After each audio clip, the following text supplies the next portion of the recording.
We're here on the State of Football, part 100. Welcome back to your new home for real football talk in the mornings here on this Christmas Eve special. Merry Christmas Eve here with Ric Serritella telling it like it is when it comes to the NFL draft and everything football here on the NFLDraftBible.com. It's what we do since 2002. And to do that each and every day, weekdays, after a one-day hiatus, left me flying solo yesterday. We have our co-host John Murphy back in the saddle down there in New Orleans. Of course, Vice President of Player Personnel for the Toronto Argonauts, two-time Grey Cup champion, and my co-host each and every morning. Good morning, John. Yeah, how are you guys? We're doing well. Happy now that we have you back here for this Merry Christmas Eve and a first-time father for the Christmas holiday. He is Dane Vandernat, the executive director of the Nflpa Collegiate Bowl. He joins us here, by the way, each and every Thursday, 9 a.m. Eastern. No holidays off here on the State of Football. We're cracking the whip here with Dane. How are you today, sir? Doing great, man. Just happy to see John on here, and Rick, you and I going babyface today. Yeah, man. I shaved for the people out there. You'll be happy to know yesterday I made it to the shower. Today we made it to the razor, and we're not talking about the Razorbacks. We are talking about, though, the NFL draft world. By the way, if you're just waking up, we tweeted out a special announcement, our third annual NFL Draft Educational Seminar Series, something we've done the last couple of years now, usually in the month of December. A little bit later this year, we'll do it on January 3rd, 8 p.m. Eastern time. There will be no bowl games being played. There will be no Sunday night football that week. So the stage will be, dedicated towards the NFL draft process. If you're an underclassman, if you're trying to figure out whether or not you should decide or declare or return to school, we'll have, or if you just want to learn more about how the draft process works, it's really designed and dedicated to players and parents to help understand that process. We bring in former NFLPA certified agents. We bring in trainers. We bring in industry experts. We bring in scouts, GMs, all walks of life, insurance providers, financial advisors, and to help you grasp what it all entails. Because once your college career ends, very quickly now, you've got to make several crucial decisions that ultimately dictate your success as you transition to the pros, right? Because if you're talking to agents, if you're talking to training facilities, if you're debating whether or not to play in your bowl game or prepare for the NFL draft, these are all decisions now that are going to dictate your transition, your success to the next level. And we're going to talk about the NFLPA Collegiate Bowl invites. But before we do, who better than to get a perspective here quickly from Dane Vandernat, of course, a decade as pro scouting director for the Oakland Raiders. Dane, any player, any parent out there listening in terms of trying to decide, should I enter the draft? Should I return to school? Just a quick advice from somebody who's lived it, from somebody who can speak on experience. What would your advice be to those players or parents? Yeah, well, I mean, it's something that we've kind of talked about, between the three of us and that we all know. But the most important thing for players who are deliberating whether to come out or not, in my opinion, is make sure you're getting good advice, good information. Understand the agendas that some people are going to have if they're trying to encourage you one way or another. Rick, John, we found out these last couple weeks, there are some players that, that ought to go back to school that are going back to school. There's some players that I think had a good chance of getting drafted that are going back to school. There are some players that I think should have returned to school that are coming out. So you're going to get it from all different walks of life. It's going to be very interesting, really, this year and next year, the draft cycle, with the amount of players, obviously, that are taking advantage of the NCAA rule, allowing them to return for potentially a sixth season next year. And obviously with who's ever going to be coming out next year in that draft class in and of itself. But most important thing, make sure you understand the angle where people are coming from that are offering up you advice. Try to make sure it's as direct to the NFL. If the advisory committee tells you to return for another year or advises you to, really take that to heart. That's the most straightforward thing you can find out. Yeah, and I think the tough thing is here, so many players are requesting feedback from the advisory board you know, it might be cutting to the chase. So this seminar could be beneficial, could be helpful. And also, too, there's a lot of guys that entered the transfer portal looking for a better situation, right?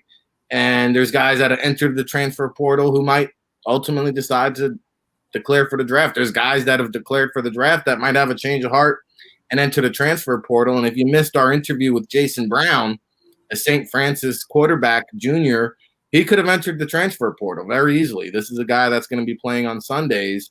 He's decided now to stay in pat.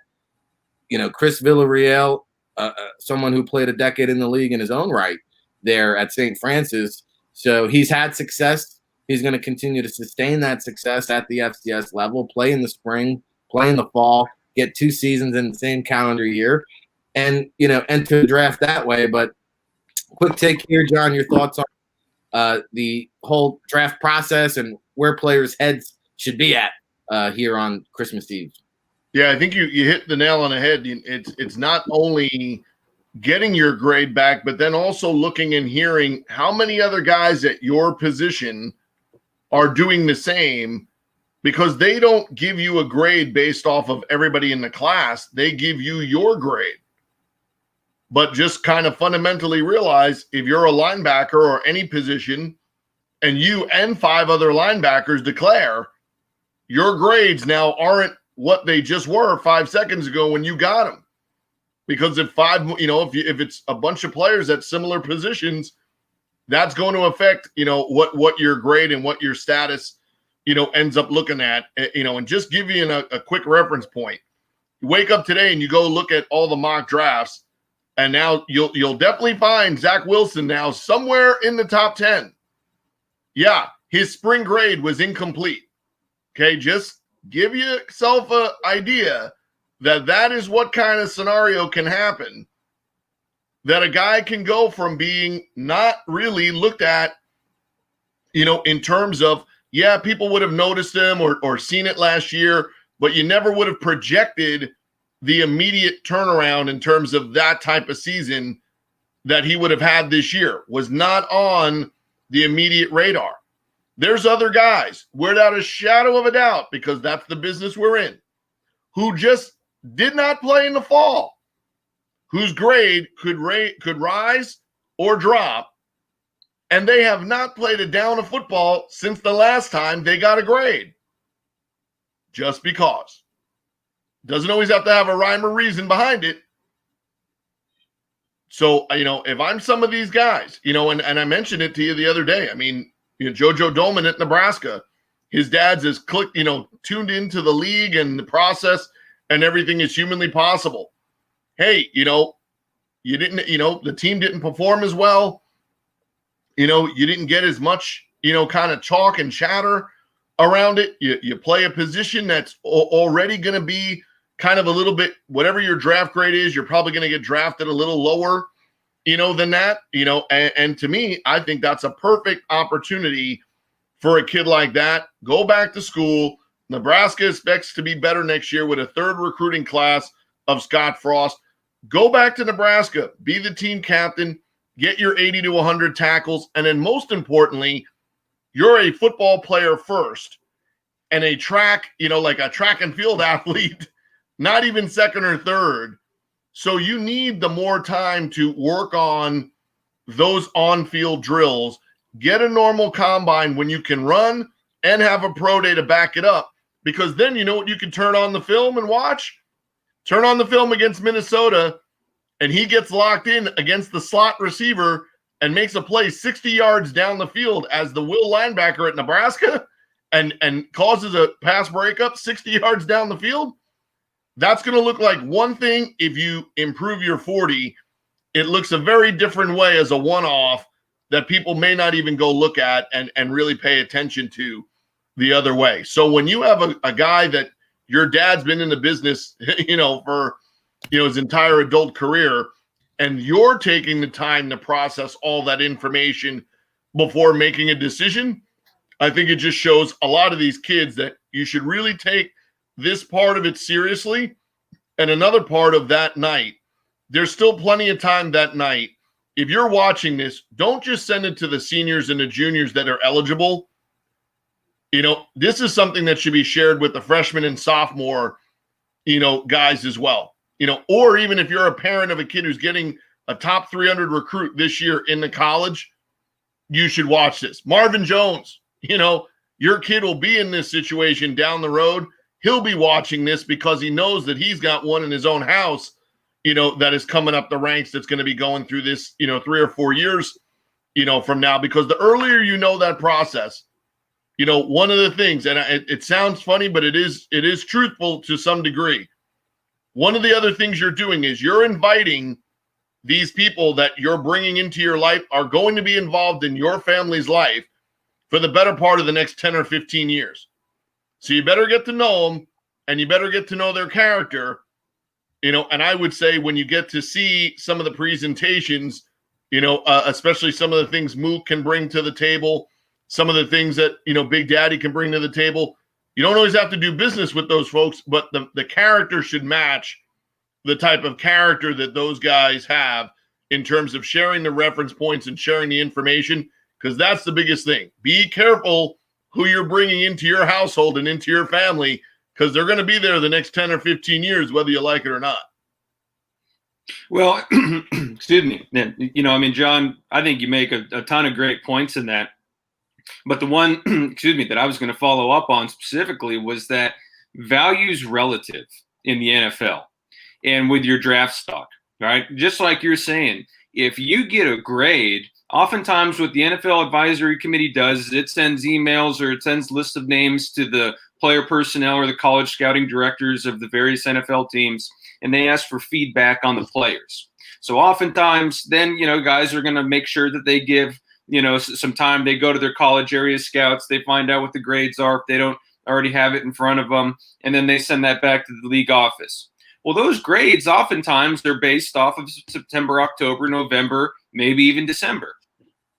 Whereas we've all seen it on draft boards, those things are going to drastically change from now until April, from now until the time that we get to get verified measurables, that we get verified athletic scores with things like 40 times and shuttle times and vertical jumps, from the time that we get our coaches to weigh in and figure out. Coaches love to go call up other coaches and say, hey, what'd you think of so-and-so? How is he as a guy? How is he as a learner? How is he as a leader? Right? I mean, scouts are ascertaining that background and those intangible factors as well. But coaches, always seem to go back to that. And, sometimes as a personnel guy, you're sitting there saying, hey, don't be tipping our hand, coach. Like, don't be calling up too many of your buddies because we don't want them to know that we're really interested in that player. However, there's a lot of information, and the agents that have been in this business for a long time, they know this very well.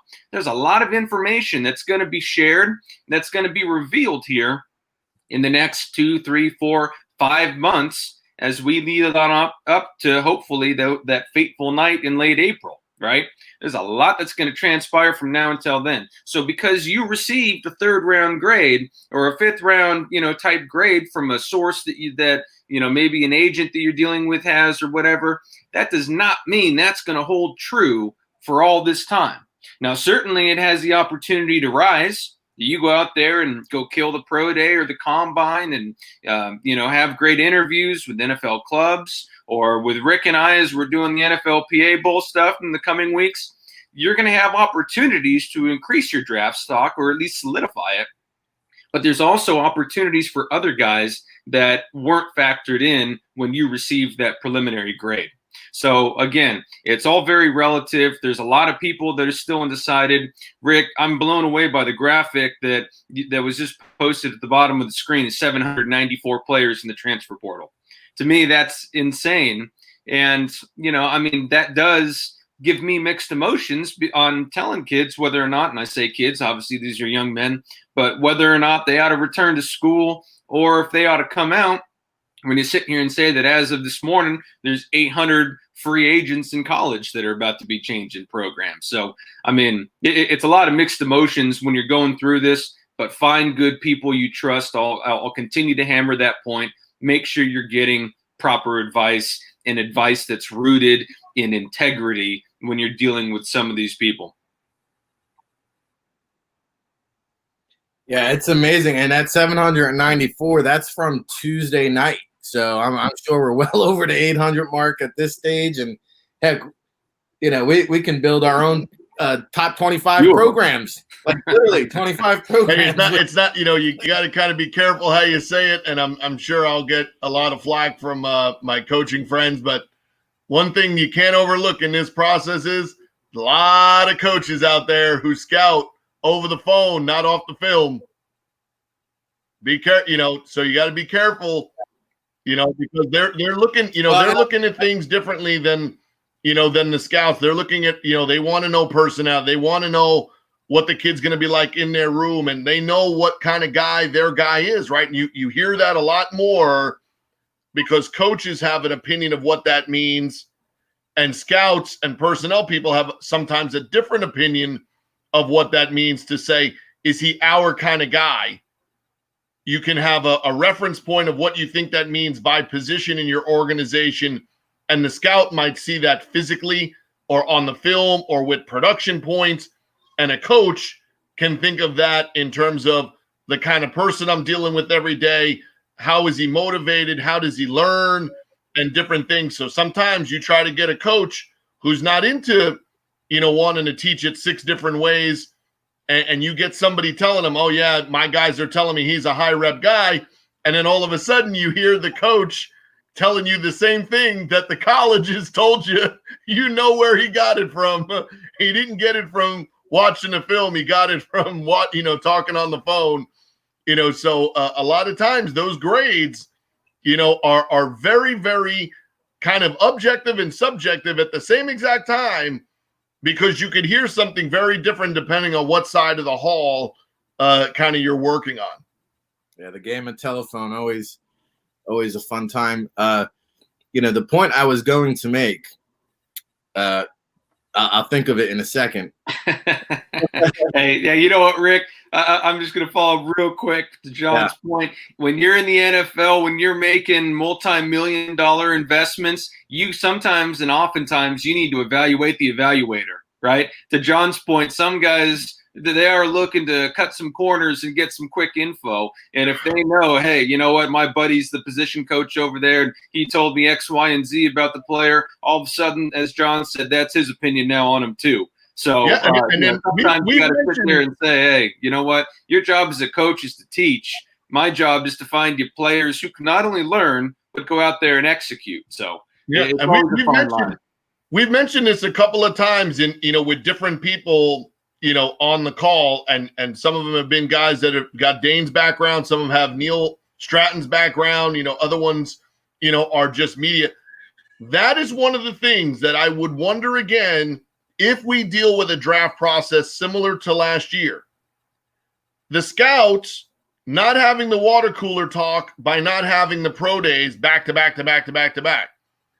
If the combine is different, to me, that is a lot of places where the coaches, they were by the water cooler talking about jobs and talking about industry and talking about the other thing they were doing as position coaches were, here's the guy doing the bench. Certain players walk up and they know because somebody has mentioned or highlighted or something in their book, right? Everybody's walking around. If you're a fan or, you're looking and you see guys carrying material with them, most teams prep their staff with their own draft book, there, and it'll have somebody or it'll have something, that they want you to know ahead of time about the guy. And you'll hear the little conversations, during the bench press or, during a weigh-in or during something, oh, hey, that's our guy, that's our guy that so-and-so, So that conversation and those things lead to when you're saying, how do you get to a consensus? Well, no different than when we're sitting there, and we're sitting there in February or March and Rick throws out, hey, here's the top 100 ? And then Ryan will, if you bring up a guy, suddenly everybody has an opinion, right? If you don't, and there's no initial reaction, well, it's normal behavior. All right, well, I guess that guy, we could deal with him. We could have him in the top 100 or not. Whereas if you say like, hey, rationale behind this is this type of guy always goes in the top 100. We got to seriously consider it. Guess what? That's not really any different than how these guys interact with each other behind the scenes when somebody might say, hey, do I really need to go watch these 10 guys? Oh, well, here's the 2 hot guys that I have. If 4 or 5 teams, people all mention the same 3 or 4 hot guys, don't be surprised if those are the ones that people go back and watch the most, right? Because some of it is about keeping that information to yourself, but other times some of it is you're trying to get a vibe to see if what you think you're seeing is what everybody else is seeing. And sometimes you got to give a little to get a little. You're just hoping that what you're given isn't something you can't kind of put the cover back on the container once it's out there. Yeah, and I'll say this, with the combine opening up the bench press drill the last couple of years, you usually tend to get a lot of the trainers coming over, hanging out, watching their guys perform bench press, and you just stand next to those guys. You'll get you'll get a slew of information about the guy, the personality, his work ethic. And so, to John's point, you take away that groupthink, right? And now, this is where scouts are going to have to earn their money because it's independent thinking and independent grade scaling. Whereas in years past, you kind of huddle up and you get your takeaways and impressions. So we'll see how that unfolds. The point I was going to make, and it applies more to the high school kids coming out now. Somebody made a good point on Twitter. Players need to start making their decisions based on the school and the program and the campus as opposed to the coach. Because unless you're Nick Saban at Alabama, I forget what the statistic is, the overwhelming majority of these players that come out of high school do not finish playing for the head coach at the end of their college career, the same head coach that they began with the start of their college career. And I think to a point, that's why you're starting to see this. Yeah, well, here's a perfect example. A year from now, he will probably be declaring a year from now. But Derek Stingley will have played for 3 different D coordinators at LSU. Now, could you have imagined saying that and saying in that 3-year period of time, at least once you won a national championship?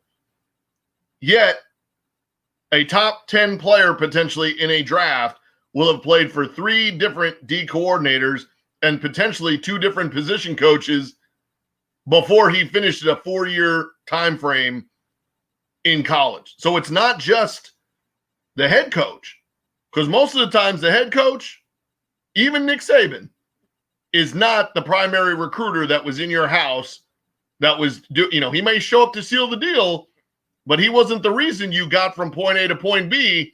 And a lot of times your access point to the program is not the guy that's even there anymore. And if you're Derek Stingley, that's okay because your road is set. You paved your path. You're the starter and you're there.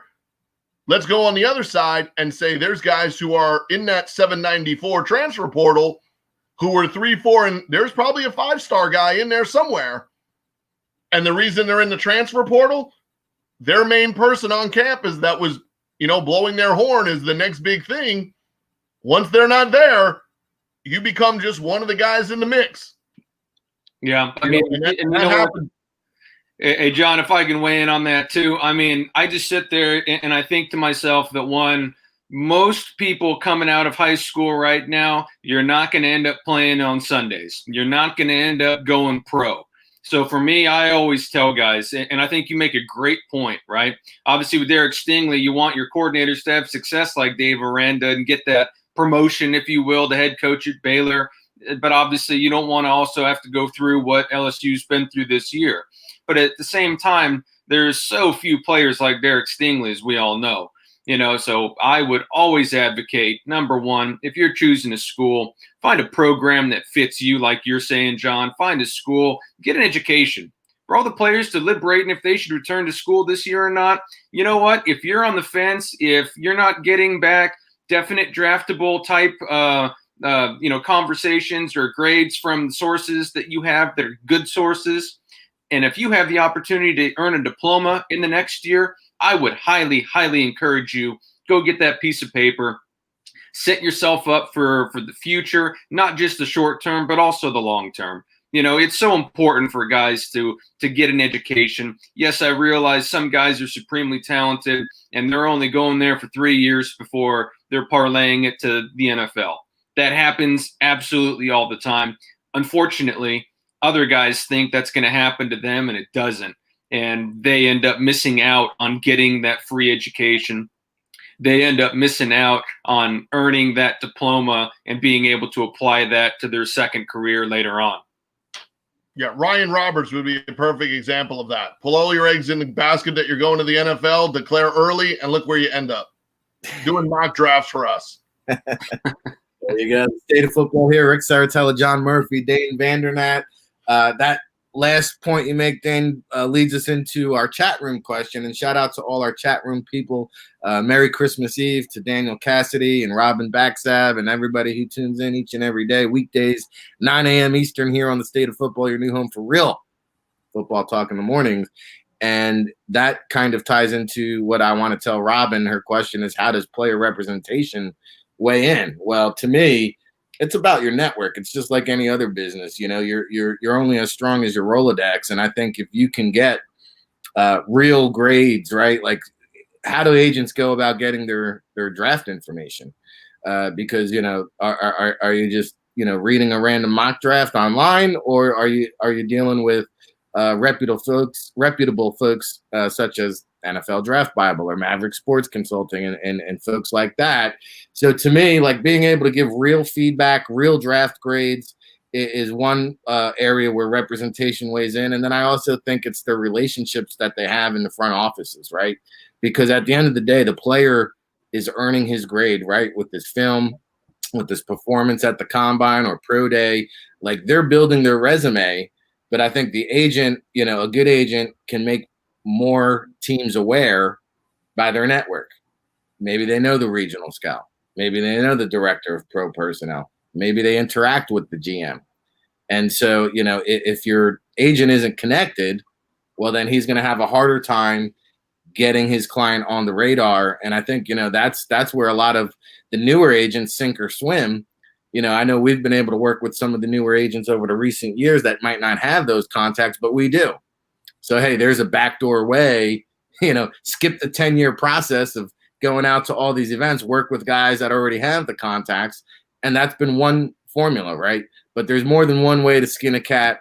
And, we've had a lot of newer agents actually on these NFL draft seminars that we've done over the last couple of years. So in addition to the parents, the players, new agents, veteran agents, if you want to join us too, January 3rd, 8 p.m., it's going to be Inside the NFL Draft Process educational seminar, emceed by Inside the League CEO Neil Stratton, who has a great book, by the way, Moving the Chains, a parent's draft guide to the NFL draft process. For $12 or so on Amazon, it'll be the best investment you can make. All right. Well, we spent a half hour on that, guys. Let's talk about the NFLPA Collegiate Bowl, which is why Dane Vandernat is here. And we mentioned on last week's episode that invitations were going out. Well, here we are 1 week later. We got a few confirmed invitations accepted, Dane. Can you unveil some of those players for us? Yeah, absolutely. And, I'm going to sit here and unveil the players that have already unveiled themselves. We've had good responses so far. We're getting a lot of players that we've invited who are registering. We're holding off on announcing the acceptances just now, like we talked about in the past, Rick. You know it. John knows it. We don't want to foreshadow anything. We don't want to get ahead of ourselves. Let these young men finish what they're chasing. We'll have our announcements out, fairly quickly, but, let some of these bowl games pass before we do. But obviously last night we saw South Florida cornerback KJ Sales announce that, he's coming out and that he's accepted our invitation. Sticky, a little more undersized, but has those slot corner type abilities. Really excited about KJ joining up, as we are about a D2 prospect and Kenny Randall, big nose tackle, defensive tackle from Charleston in West Virginia, active, athletic. Man's got a backflip video on Twitter that you can go check out. I'll tell you what, John Kaminsky from who was drafted in the 4th round by the Falcons a couple years back, played with this man, and he's ranted and raved about Kenny's prospects for the next level. You see it on Saturdays when he played from 2019 season that we evaluated. You see the athleticism, the size, he's got those traits. And then going down even one level further, Quinn Meneres from Wisconsin Whitewater, versatile interior offensive lineman, has some guard center capabilities, good size, 321 pounds. He's got his weight down. He's changing his body from the last time he played. And Rick, I don't know if you saw it, but I went on Twitter today, liked a little video that he has of him dunking a basketball for an interior offensive lineman. So, rare athleticism for a man of his size. I think those zone teams especially are really going to appreciate some of his athletic traits. Very excited that we can present him with this opportunity to come on out to our event, get an education from the best of the best in the Players Union, and hopefully aid their transition from playing on Saturdays to playing on Sundays.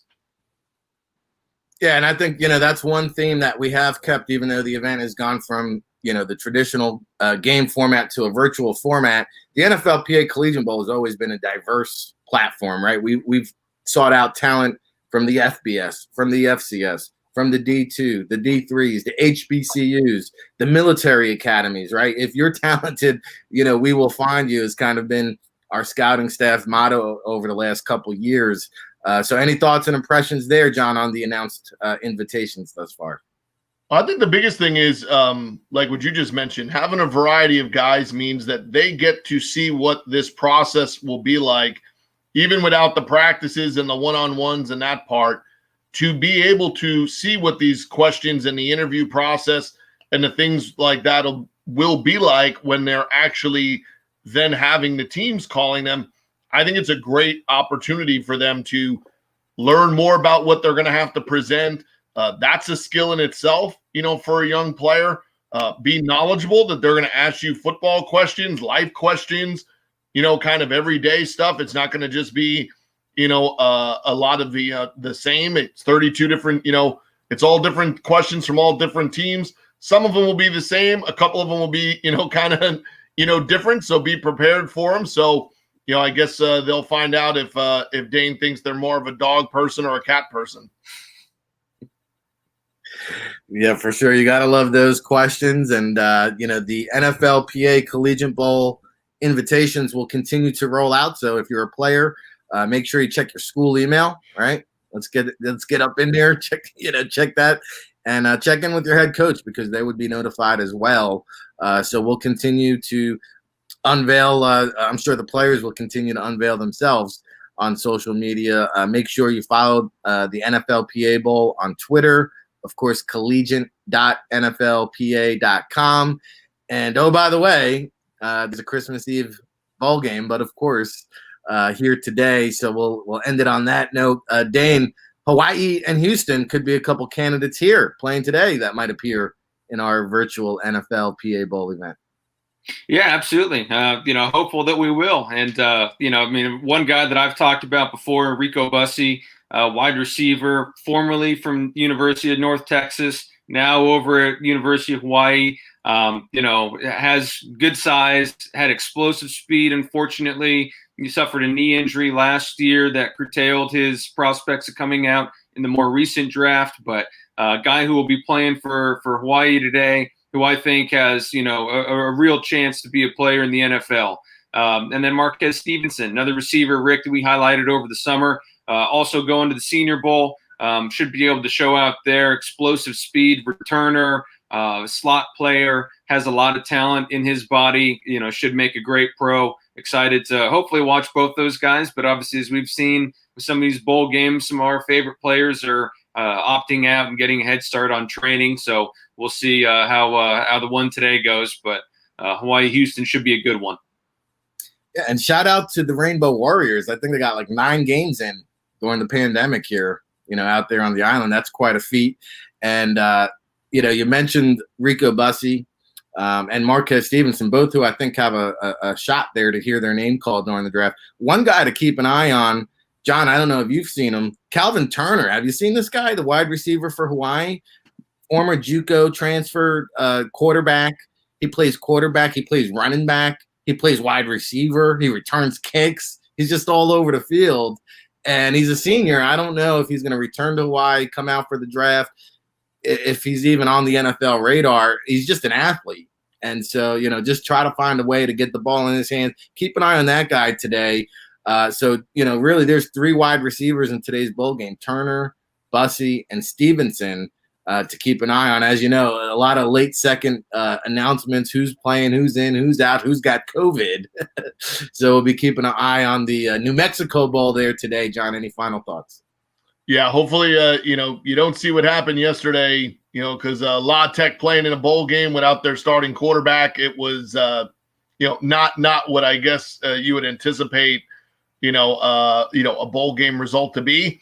Yeah, I think Hawaii can really, kind of put a staple on their season, here, with the big win. Houston had a lot of start and stop, due to their scheduling and the teams that really they were prepared for. But, the other team, had COVID outbreak, several times. So they never really got, things, up and running there. So I'll be interested. I really believe that 794 number, Dana Holgorsen can't wait to get through this bowl game and start tearing through that 794 number, because the University of Houston and where they were at when they brought him in, they were ready to become that team like a Cincinnati, like a Central Florida, and now you see, there's teams in the area, in terms of what Louisiana at Lafayette has done and the Chanticleers have done, Cincinnati, BYU, and Houston really thought that when they brought Dana back to that university, that they were going to be a team that could compete to be the outlier, outside the Power Five. It hasn't happened. They lost De'Ara King, to Miami. I will not be surprised if, as strange as this sounds, I expect Houston to be really involved with college football free agency this offseason. Yeah, you got to wonder now that recruiting departments, they've got to take a whole new approach. Like you can rebuild through look at Shiano. I mean, those 3 wins are all from the transfer portal. Right. Right. 15 starters from the transfer portal. And now I'm starting to hear that De'Ara King may actually return for another season. So one less. At Miami? Well, to be determined.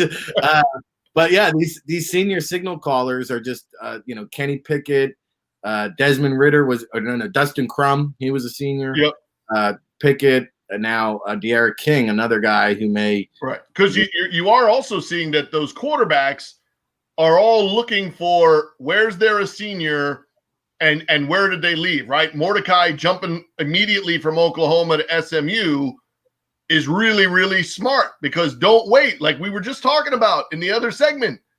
Hey, you see a spot and you're a good fit for it, and that's a really good offense, and you've played well in spots when you got in there at Oklahoma. Hey, jump at that opportunity, because, there's going to be some transfer points to go as a quarterback.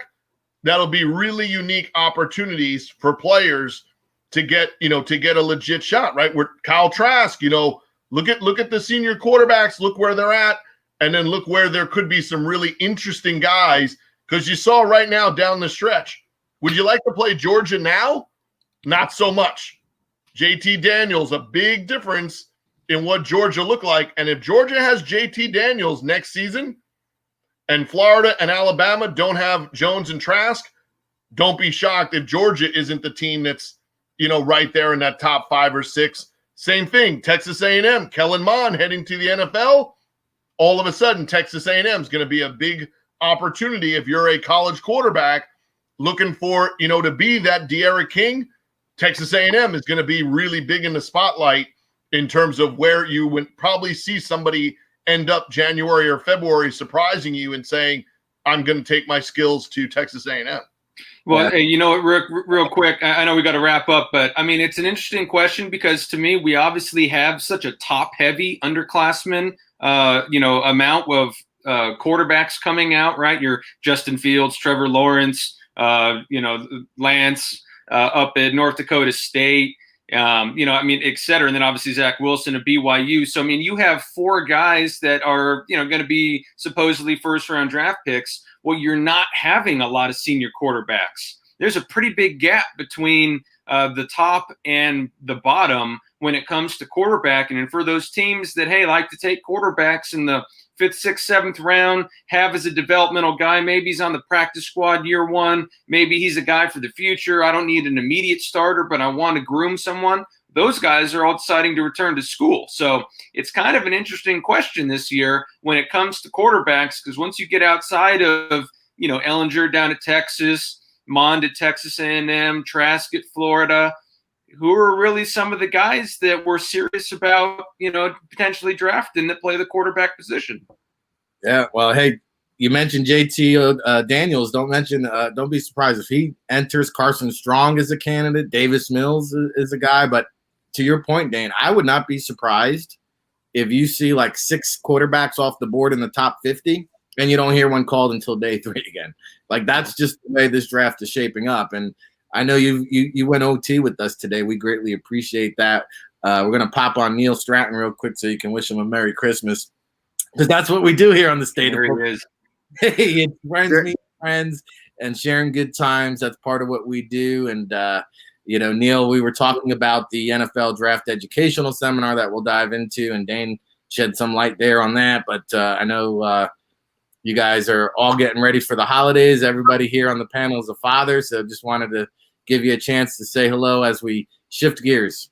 I don't recall giving you permission to give my time to Dane. I mean, is it like the U.S. Senate or something? I mean, I'd like to get. I want that to get that in writing next time, Rick, if that's possible. Okay. Thursday, bro. That's what in all seriousness, I'm sitting there scribbling notes as Dane's. You guys are announcing guys over in the NFLPA from my grid on the site. So, Dane, take it away, buddy. Give me some more names. I need them all.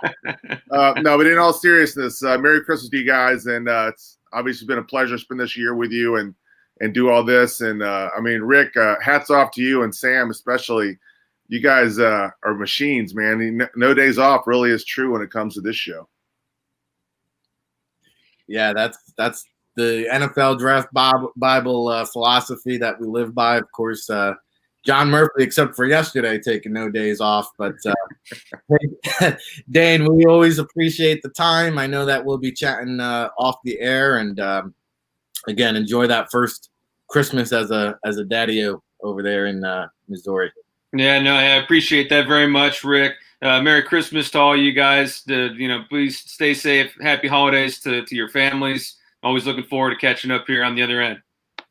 Absolutely. That's Dane Vandernat, one of the best in the business. Of course, the director of college recruiting at the NFLPA Collegiate Bowl. Make sure you follow Dane and the NFLPA Bowl for should be around-the-clock announcements pretty much between now and our event, which is January 13th through the 14th. By the way, there's a new hype video out on the NFLPA Bowl Twitter account. If you haven't seen it, we'll be sharing that in just a second after the show. But make sure, people ask me, such as yourself, hey, what's the NFLPA Bowl virtual event all about? I think the video out there on the account kind of gives you some perspective, sheds some light.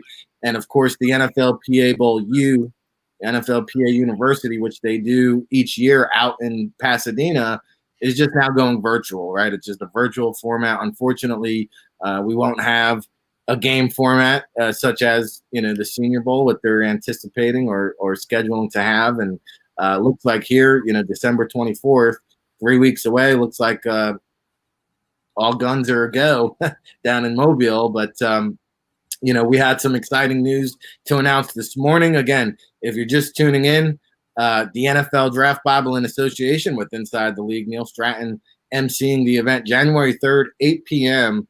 Very, very exciting panel.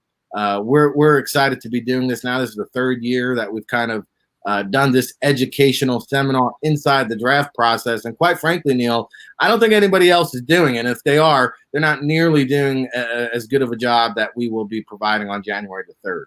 Well, Rick, it's a pleasure for you to to doing this in association with you. I know you've been doing this for a few years in New York. It's I think it's a great thing that we can take this online and hopefully bring it to a wider audience. But there's a lot, I think, to know about the process. One reason I wrote a book about it, and this year especially, there's a lot to know. Both of you guys know that this is going to be a different draft class. You've already discussed how the transfer portal has impacted college football. Obviously, the NCAA kind of punted and gave everyone an extra year of eligibility this year, and so now everyone's kind of on the fence about whether they want to quote unquote leave early or not. And some players will and some players won't, and we still don't know how that's going to impact the draft class. But it's important to know what to look for and how to prepare for it and all those kinds of things, and what should go into your agent selection process, what all-star games are going to be able to provide opportunities and which ones won't, what pro days will look like, what they may not look like, what the combine will look like. There's so many things that are really speculative at this point because no one has any hard answers. You'd expect that, we're I guess 2 months out from players starting to arrive in Indianapolis. Typically, we still don't even know if there's going to be a combine. I presume there will be. But what will it look like? Will it be expanded? Will it be reduced? Will there be any access for guys like us that aren't necessarily part of the league, but would like to be there and kind of part of the throng, be walking the halls of the Indiana Convention Center and all those kinds of things? We don't know a lot of answers, but we'll be discussing the possibilities and what the contingencies should be and how players should look at it. And I guess just kind of what all the options are. And I know you've put together a blue ribbon panel for that. And it's going to be a lot of fun working with those people. We'll try to get everyone's take on things, and really, hopefully, everyone that's on there comes away having a much better handle on where they or their sons are in the process and what they should do, what kind of decisions they should make.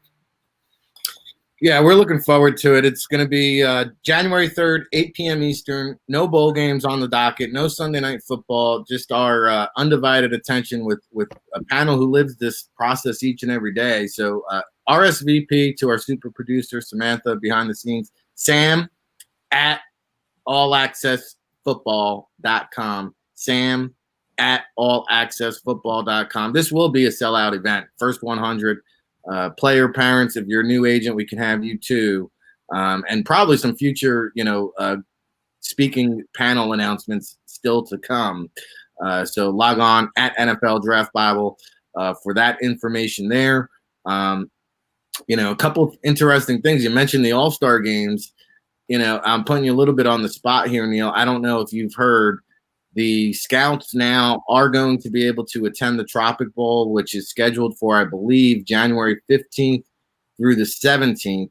This is now before the underclassmen deadline of January 18th. Not sure if you have any information there.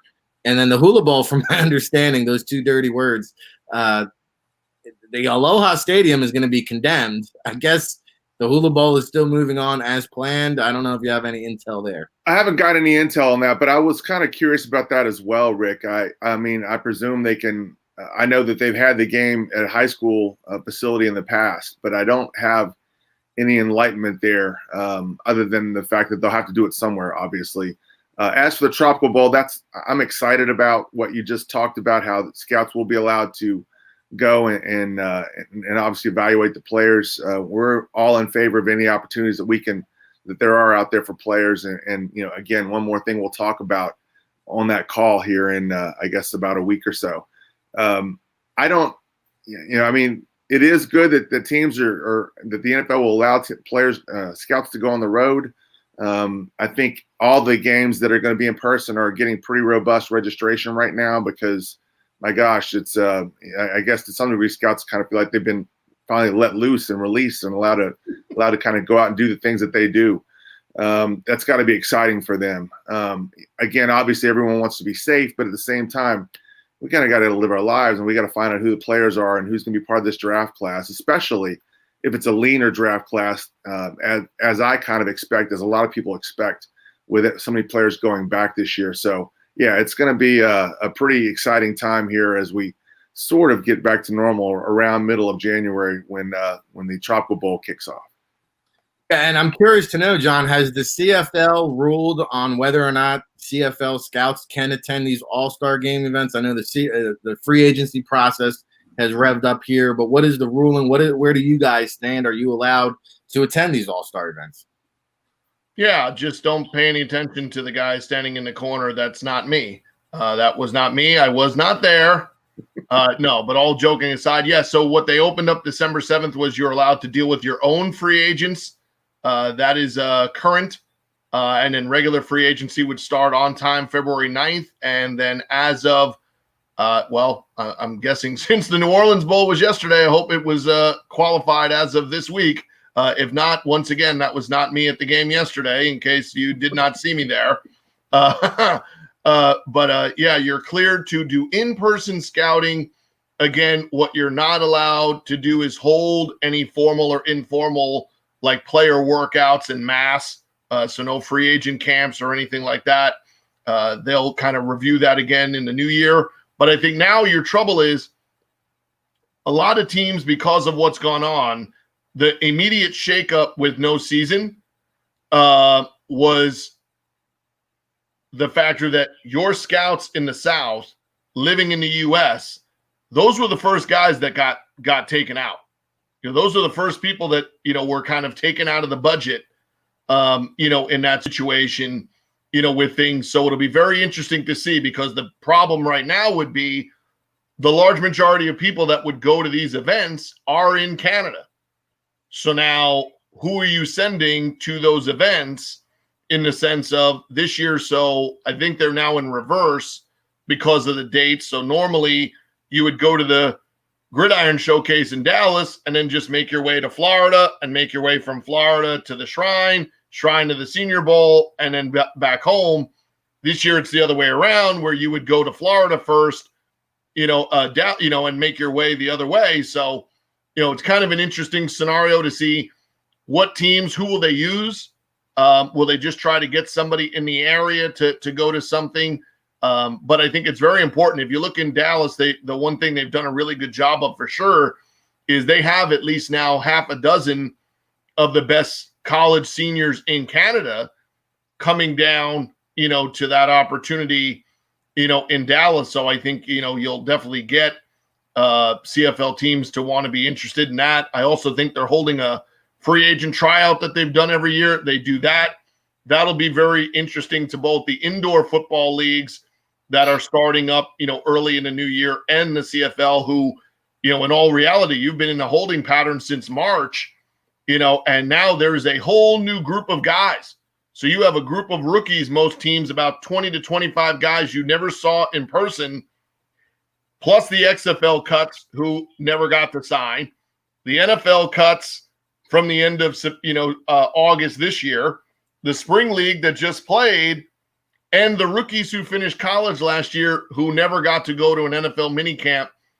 The competition for 100 roster spots in the CFL is probably more contentious now than probably it's ever been before. Well, let me ask you this, because I get asked this question almost every day. For the guys that were in last year's draft class, for example, they didn't get picked up. They didn't latch on with an NFL team. They're one of these fringe guys that have the CFL talent. But Neil and John, as you know, every CFL team likes to bring you in, get your hands touchy-feely, see it for yourself type of thing. Now, I understand for guys that just came out, maybe that haven't been in the CFL camp, at some point you guys will be doing tryouts or workouts. What does that look like? Will you guys be doing that simultaneously as training camp is launching? Will that be before training camp, after training camp? Because I've got a lot of people wondering what that looks like. I don't even know if the CFL knows what it looks like, but your best guess is? Yeah, my best guess to it is, as of today, their expectation, much like North America, is that by the spring, phase 2 will be different. Some of it will be clearing up on its own. Some of it will be because we're getting all these different variables of things to work against COVID and such. So your timeline, is February free agency, late March combine, same, week after the NFL draft is the CFL draft. So in my mind, I think kind of April, in and around, not using Easter weekend, you're probably going to have two, maybe maybe 2 weekends that you can do something, and then you're going to have to be creative. I think the idea of, using your staff and sending kind of 4 guys, and they do like kind of South and Florida, and another group that might do like Midwest and West, or East and Midwest. You're going to have to kind of find 4, geographic areas that make sense, to you and your club, and try to hold them collectively, in the same weekend, to just kind of pair off and say, okay, hey, like, you and Dane, you're on the East Coast, right? Dane's on the West Coast. Then, okay, Neil and I will go to Houston, and then we'll both go to Florida. Yeah, I think you're going to have to kind of be creative, with your things, because the other stuff, just like anything else, right? There's been a $500,000 cutback in staff budget. There's been, clearly, going to be less money spent budgeting, with the clubs until they know, how much percentage of fans they're going to be able to have this spring and summer and fall in the stadiums. And then there's also been a rollback of about the last budget I had in 2019 to this one now. It'll be almost a 50% cutback in your actual scouting budget in terms of what you have access to. And that's no longer the floor. It's now what used to be my floor is now my ceiling. That's not a great space to be in, but we mentioned it before, and it's, right now just kind of the, part of the business. Normally the guys that get hit the hardest are the area scouts, the guys that are up and coming, that have been used as scouts. When you look around our league and you look in personnel departments, lots of guys are ascended to jobs with real titles that at one time were the guy, driving to and from the airport, and, being the road scout and kind of being the GA in the scouting department, now have real jobs in our league. And that's a disappointment, because it's hurting a lot of people who could be up and comers, but it's also hurting a lot of the retired or kind of the NFL guys that are off the grind, that don't want to be doing that anymore, that are looking for opportunities to stay involved in football, are not getting them because, they've taken those jobs, and deleted or watered them down to the point where, like, hey, the only reason somebody's working for me on a weekend and going to the games is they love the game, or my relationship with them can, get away with buying them an extra dinner a couple of times a year, and, sending them a hat and a shirt and a jacket, because outside of that, your budgets are limited at the moment. Yeah, so true. So much to talk about, so much ground to cover here on the state of football. Ric Serritella, John Murphy, and Neil Stratton. Neil does a great job with his Friday wrap. If you're not signed up for that, go to InsideTheLeague.com. Of course, you can follow him at Inside the League. What are some of the things here that we can find in tomorrow's Friday wrap, Neil? I saw the SucceedInFootball.com recent post. You got some stuff going on over in China. What's that all about? Yeah, we have an interesting, it's GM season. Everyone loves talking about the hot candidates. We have kind of an outside the box candidate, someone who's done something a little differently from your garden variety, risers. Chris Mclaren, former player at Michigan, who started a league in China and has really gotten off the ground and had a lot of success. I don't know if he's on a name that's on the tip of most draft fans' tongues, but someone maybe to look at. As for tomorrow on the Friday wrap, we're going to be looking at mock drafts. We're kind of kicking off mock draft season as the regular season kind of comes to a close, and we'll be looking at a number of the draft services that we typically look at, as well as a few others that we don't look at as much, but they're some of our favorites. And so we'll have a little diversification there, and we'll have to see if there'll be more players that maybe weren't getting as many first-round mentions previously as they were. We'll probably talk a little bit about the new rule change that was announced yesterday that kind of involves who can be interviewed and how they can be interviewed as far as head coaching candidates and GM candidates. So much to talk about this time of year. What is the rule change, Neil? Enlighten us. What's going on there? Well, previously you could only interview candidates for GM or head coach after the team was out of the playoffs. Now the new rule, they change it for in season as far as who can interview as far as GM in person and what have you. We've seen obviously a number of candidates that are kind of street free agents who are unemployed that have gotten interviews. But now, if you are a team on a bye, you cannot, and you're a coach and you want to interview for head coach virtually on Zoom, what have you, you can't be denied that. So, in other words, presuming Kansas City holds the bye for the AFC, Eric Bieniemy will be interviewing via Zoom that week after January 4th when he's off. So we're going to start seeing the wheels really start turning in the NFL. And Nathaniel Hackett, the OC at Green Bay, presuming the Packers hold their lead and they wind up having that bye.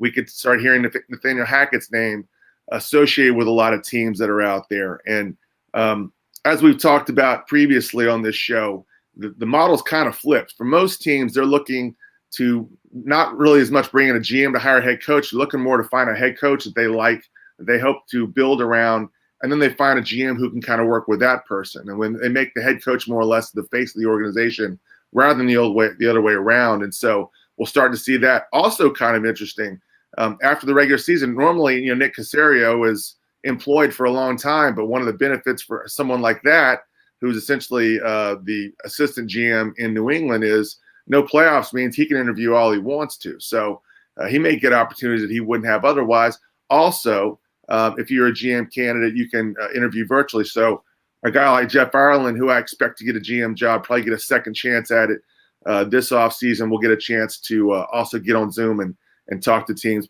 potentially. So we're going to start to see a lot more movement that week after the regular season, perhaps, than we have seen in the past. And that's going to be exciting to watch. No, it's fascinating, really, because I think it's something that's long overdue. And overall, it's good for the process. Mm-hmm. And I try to put like the John Murphy thinking cap on from an executive standpoint, John. I mean, like, if you're the GM of a franchise, you're gearing up for a Super Bowl run, and on your bye week, you've got coaches, GMs interviewing for other jobs. I mean, how disturbing is that?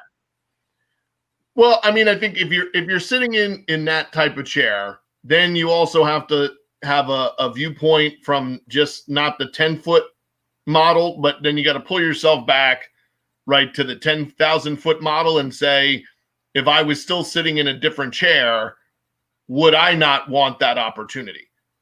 Right. So I think when you get there, it's easy to look at it from the position of, look what you're doing possibly to hurt, the team you're with or your situation. But how would you have felt if you were in a different chair and that same situation was happening and you were the person, being held back from that opportunity? Because I can say firsthand, without a shadow of a doubt, not ever doing that during the time in Calgary likely would have cost several opportunities to at least do interviews, right? I mean, there's no doubt in my mind, that not being proactive during the season, and especially not in a playoff run time frame, that a first person account without saying who the other person was. I waited from the bye week in the fall, waited to the bye week of the playoffs, waited till winning the Grey Cup, waited to using our free agent money, and literally I was sitting in one of the restaurants downtown Houston, waiting for the Texas or Houston Bowl, whatever it was called at that time frame, and I got the number to the owner, an operator of one of the teams that was interviewing for GMs, and reached out and called him, and he said, "Man, I know who you are, but where you been the last 2 months?" And I was like, "Trying to win a championship. Where have I been?" And he was like, "Oh, well, all the 3 guys that are the finalists, I've been interviewing them for 2 months. How do I get you in? How do I kind of fit you in now with those guys when I've done that for that long?" And I said, "Well, I'll tell you one thing. I'd hate for you to think that those 3 guys are really good candidates if they were spending the last 2 months trying to interview for that job rather than to win, a championship for their team." So, well, I'm okay with it, because I guess I'll stay with, with my job where I'm at, because I don't think I could have walked down the halls, and guys would be printing out playbooks and printing out, information for the team we were prepping to play. And I'd be pushing them out of the way so that I could go to the printer and print out my resume and print out my playbook for some other team that I'm interviewing for. It is a kind of a thing where I think you have to put yourself, as the GM, put yourself at the 10-foot mark, which is, man, I want to be able to know who I can go after, find out some information about it, maybe a dark horse candidate or something. But if you're a really good team and you're in that spot, you got to probably pull yourself back and look at it from 1,000 or 10,000 foot range and say, hey, if my guys have gotten us to this point, if we're in the playoffs, if we won our division, we've done some good things, you don't want to hold back good people from good opportunities. And I think you have to be of the mindset that if you attract good people, you hire and develop good people, and then other organizations are coming after you for those people, that's probably a really good sign of where your organization is at. And fundamentally, if you're known for being the person that would be willing to do that, you're then going to be able to retain and then replace somebody with another good candidate if your person does get picked. So I don't think you can ever be afraid, that you're going to lose somebody. And I don't think you want the moniker of being the type of person that holds people back from job opportunities. This is just great perspective and insight. You don't get this anywhere else except for the State of Football, or if you purchased Scout Speak on Amazon. Author Neil Stratton here, of course, Moving the Chains, the Parent's Guide to the NFL Draft Process. And what's this I hear? Woo! I got ringing in my ears. There's rumors. Sound the alarms. What's this I hear? Neil Stratton, are you producing a third book now? Yeah, the next one's going to actually be a little harder to write. I'm gathering information on it, but it's going to be about the 2016 NFL Draft, and it was a fascinating draft. All of us, we've talked about the fact that it was that was the year of the mask, the original year of the mask. That was the year that Laramie Tunsil debuted his pot smoking video about 10 minutes before the draft had kicked off, and that's just one of the stories. There's so many other interesting stories. That was the year that Derrick Henry went in the second round. Look what a hot player he is now. You had Carson Wentz versus Jared Goff. You had so many little subplots. You had a guy that went 3-1. 3-1, I guess, for the Saints as a backup. Was not even drafted. He was signed as a tryout guy. Now he's probably going to be the Saints starter next year. So many different stories and kind of events and things that have Dak Prescott win that draft fourth after so many other quarterbacks. We'll explore why and what are the stories and what did teams know that the rank and file fans didn't know. What did they not know? All the kind of things that I think are fascinating if you follow the draft. It's been a lot of fun to put together. We're hoping to have that out next summer. But that's what we're kind of working on right now. Yeah, it was fun to hear some of the war stories with you did a seminar with Blake Bedingfield and Bob Morris, who were involved with that draft. And it is really, out of all the drafts I ever attended, I can honestly say that's probably the one that you clearly remember just because, that's the JFK draft moment, right? Where were you when that Laramie Tunsil video surfaced? I remember, Samantha and I were scrambling it was the first year in Chicago, completely new venue, the first time it moved away from New York, so we had no idea what we're going. The people that were working the event had no idea where to tell us where to go. It was in the library, and we're, got to go this way, got to go that way. I literally just get, by the nick of they're going up to the podium for the first pick. I just got in my seat. And, I remember pulling up the Twitterverse, and there's the video, and you're like, this ain't real. Wait, is there something wrong with my monitor? Wait, what? Are you serious? Yeah. And remember, there was talk that Tunsil could go number 1, and he slid all the way down to 13. 13. The Dolphins got to take him at 13. That's exactly right. And, but again, that's just one of the stories, Rick. As you dig into this, you start to talk to people. Michael Thomas, I think, had 5 receivers taken before him. I think only 1 still in the league. Just a lot of interesting backstory to the draft. Maybe one that's a little richer than most other drafts. You're seeing a lot. I think y'all probably agree with me. It takes about 5 years to really evaluate what a draft looks like. This will be 5 years after this draft. So we really can kind of take a 2020 look at everything and kind of how things played out and who were the hits and who were the misses. And so we'll look at all those things. It's going to be really fascinating. It's been fascinating to dig into it, and I'm still kind of researching it. We'll start putting it together probably this spring. The most interesting thing will be between now and publishing, will you find who leaked that film? Well, you know what? That's something to look for. That's something to wait for, John. Maybe I will. I'll put my If not, that'll be in the excerpts of things. Was it a team? Was it an agent? No, I heard it was an agent or a runner or somebody that he had accepted a payment from, right, in agreement to sign with that firm or that agency, and he winded up going a different direction. So it was somebody that had revenge in mind, and they were on that video for just the right moment. True crime's hot right now, right? I mean, if you're a true crime fan or an NFL draft fan, you're going to want to pick it up. So, I mean, it's coming. It's coming. It's right around the corner. All here on the State of Football. All right, we went overtime with you today. Time for parting shots. Again, Neil Stratton is as good as it gets in the business. He joins us here each and every Thursday, 9:40 a.m. Eastern, with all the industry rumblings. If you're just tuning in, earlier in the show, we had Dane Vandernat, the director of college recruiting for the NFLPA Collegiate Bowl, hitting us with some player announcements. Those will continue to roll out. And we say Merry Christmas to all our listening audience, and a Merry Christmas to you, Neil. We appreciate you joining us here on Christmas Eve.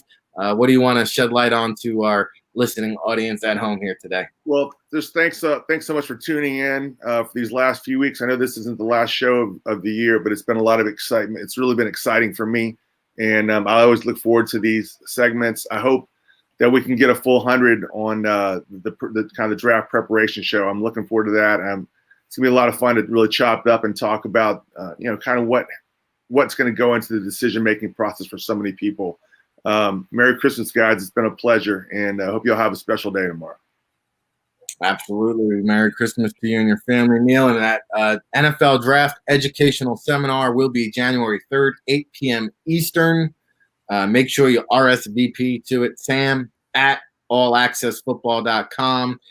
It will definitely be a sold-out event for sure. First 100 to sign up. That's it. Done deal.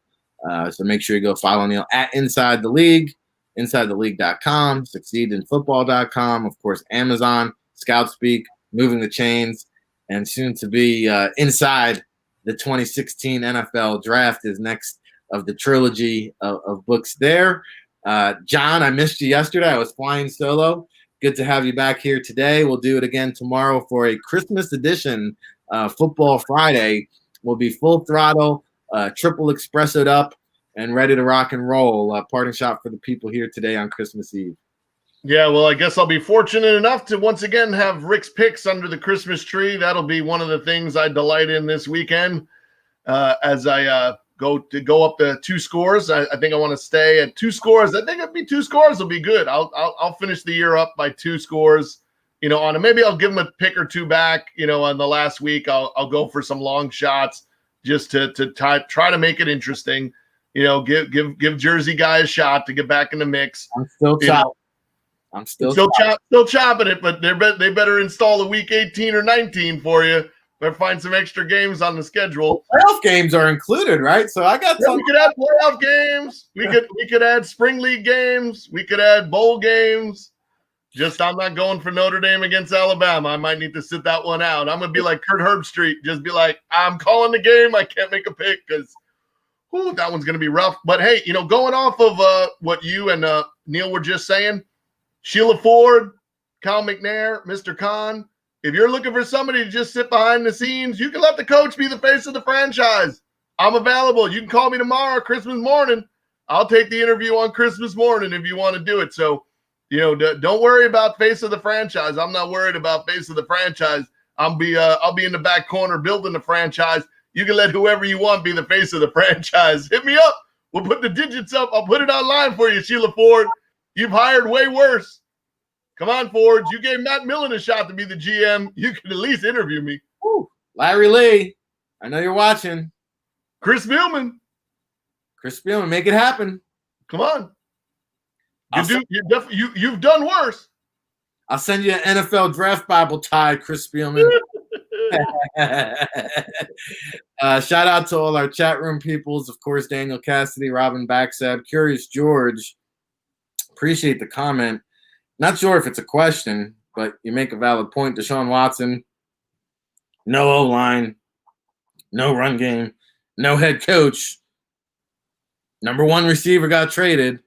and one of the worst defenses in the NFL. Please tell me something that we don't know. Hey, guess what, Curious George? He is waiting for 2021. Deshaun Watson is like, I still made the Pro Bowl, so at least it's not all on me. But he's somebody who can't wait for 2021. But I think that is a very interesting, if you read some of the quotes since O'Brien left, Deshaun Watson has made a few things really perfectly clear. Will Fuller better be a Texan, and they better get some of these choices correct, because he might be a little more outspoken than we've heard him before if they make some interesting hires at the head coach and GM position. So it'll be really interesting. He's a guy that I'm kind of waiting to see the reaction, that if he's not on board with your hirings, I got a feeling he's going to let everybody know about it. Well, it's interesting, too. I saw yesterday Dabo Sweeney now being linked to the Jacksonville Jaguars job now that they have the number 1 overall pick. So we'll discuss that. Could Trevor Lawrence and Dabo Sweeney be a combo deal in Jacksonville? Whoa, talk about a franchise game changer. Of course, we'll go around the league. We'll have all you need to know from the New Mexico Bowl today. We'll take a look at all the bowl games ahead this upcoming weekend. Of course, we'll go around the NFL. And we do it here each and every day, weekdays, 9 a.m. Eastern, here on the State of Football. Shout out to all our guests today, Dane Vandernat from the NFLPA Bowl, Neil Stratton from Inside the League. Of course, my co-host each and every day here, John Murphy, along with Ric Serritella, telling it like it is. We'll see you tomorrow, everybody.